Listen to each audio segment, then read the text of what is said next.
You, John Fitzgerald Kennedy, do solemnly swear. I, John Fitzgerald Kennedy, do solemnly swear. That you will faithfully execute the office of President of the United States. That I will faithfully execute the office of President of the United States. And will, to the best of your ability. And will, to the best of my ability. Preserve, protect, and defend the Constitution of the United States. Preserve, protect, and defend the Constitution of the United States. So help you God. So help me God.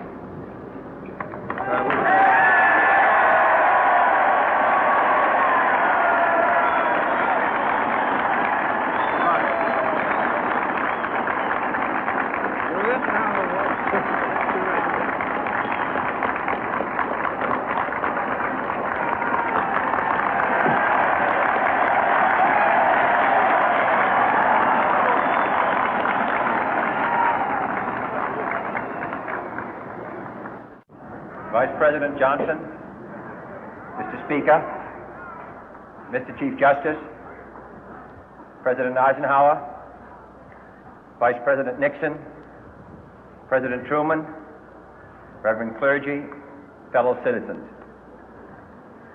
We observe today not a victory of party, but a celebration of freedom, symbolizing an end as well as a beginning, signifying renewal as well as change.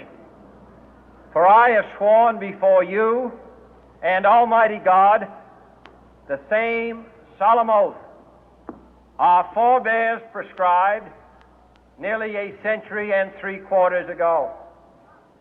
The world is very different now, for man holds in his mortal hands the power to abolish all forms of human poverty and all forms of human life.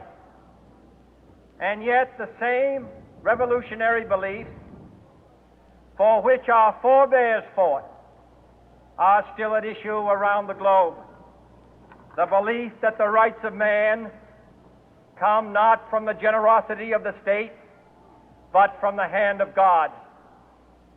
We dare not forget today that we are the heirs of that first revolution. Let the word go forth from this time and place to friend and foe alike that the torch has been passed to a new generation of Americans born in this century, tempered by war, disciplined by a hard and bitter peace, proud of our ancient heritage, and unwilling to witness or permit the slow undoing of those human rights to which this nation has always been committed and to which we are committed today at home and around the world.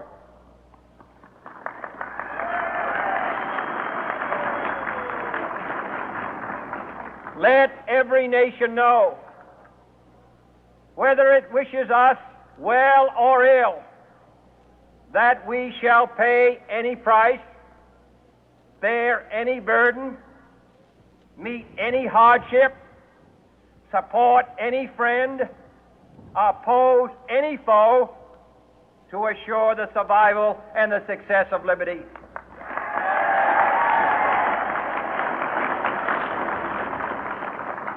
This much we pledge and more. To those old allies whose cultural and spiritual origins we share, we pledge the loyalty of faithful friends. United, there is little we cannot do in a host of cooperative ventures. Divided, there is little we can do, for we dare not meet a powerful challenge at odds and split asunder. To those new states whom we welcome to the ranks of the free, we pledge our word that one form of colonial control shall not have passed away, merely to be replaced by a far more iron tyranny. We shall not always expect to find them supporting our view, but we shall always hope to find them strongly supporting their own freedom, and to remember that in the past, those who foolishly sought power by riding the back of the tiger ended up inside.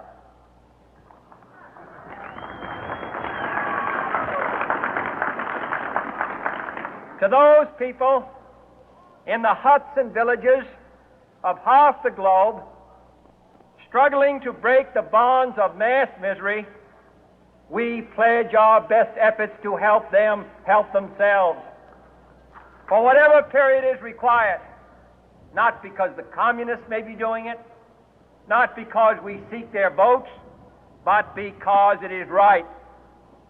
If a free society cannot help the many who are poor, it cannot save the few who are rich.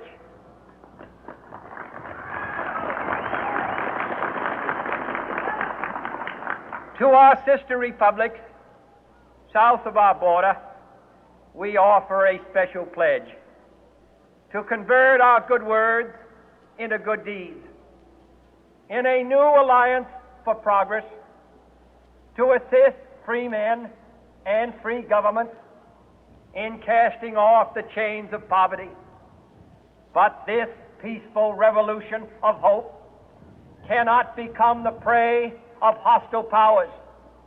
Let all our neighbors know that we shall join with them to oppose aggression or subversion anywhere in the Americas. And let every other power know that this hemisphere intends to remain the master of its own house.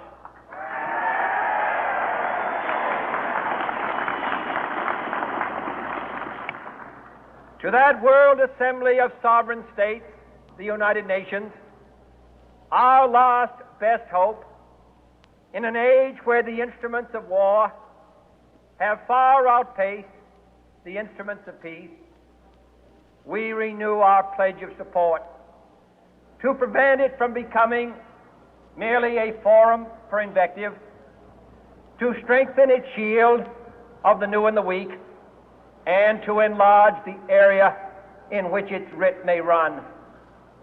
Finally, to those nations who would make themselves our adversary, we offer not a pledge, but a request that both sides begin anew the quest for peace.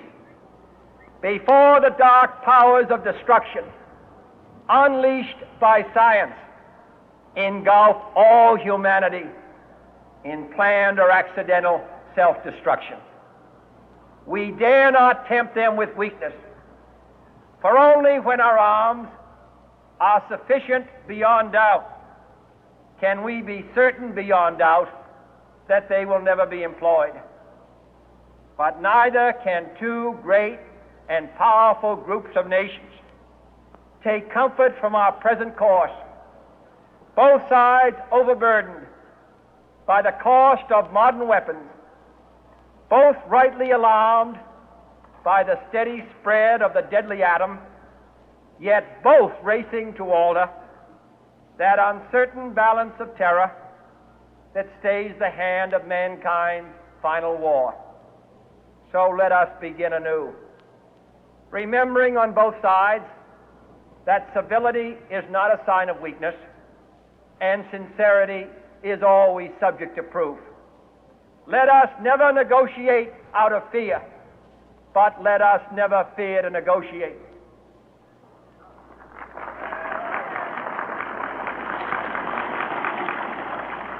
Let both sides explore what problems unite us, instead of belaboring those problems which divide us. Let both sides, for the first time, formulate serious and precise proposals for the inspection and control of arms, and bring the absolute power to destroy other nations under the absolute control of all nations.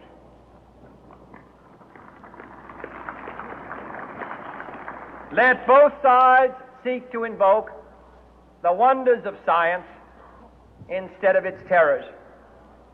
Together, let us explore the stars, conquer the deserts, eradicate disease, tap the ocean depth, and encourage the arts and commerce.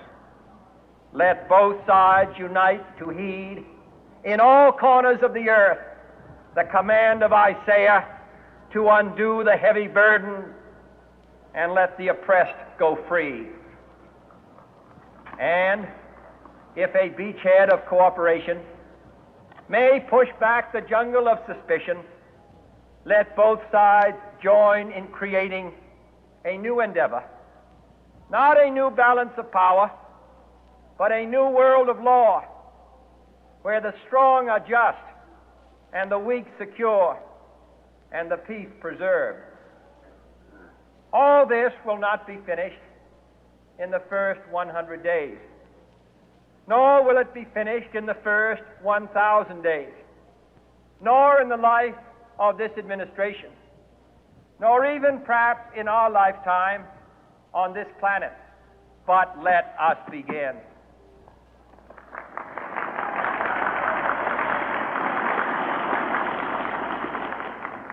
In your hands, my fellow citizens, more than mine, will rest the final success or failure of our course. Since this country was founded, each generation of Americans has been summoned to give testimony to its national loyalty. The graves of young Americans who answered the call to service surround the globe. Now the trumpet summons us again, not as a call to bear arms, though arms we need, not as a call to battle, though in battle we are, but a call to bear the burden of a long twilight struggle, year in and year out, rejoicing in hope, patient in tribulation, a struggle against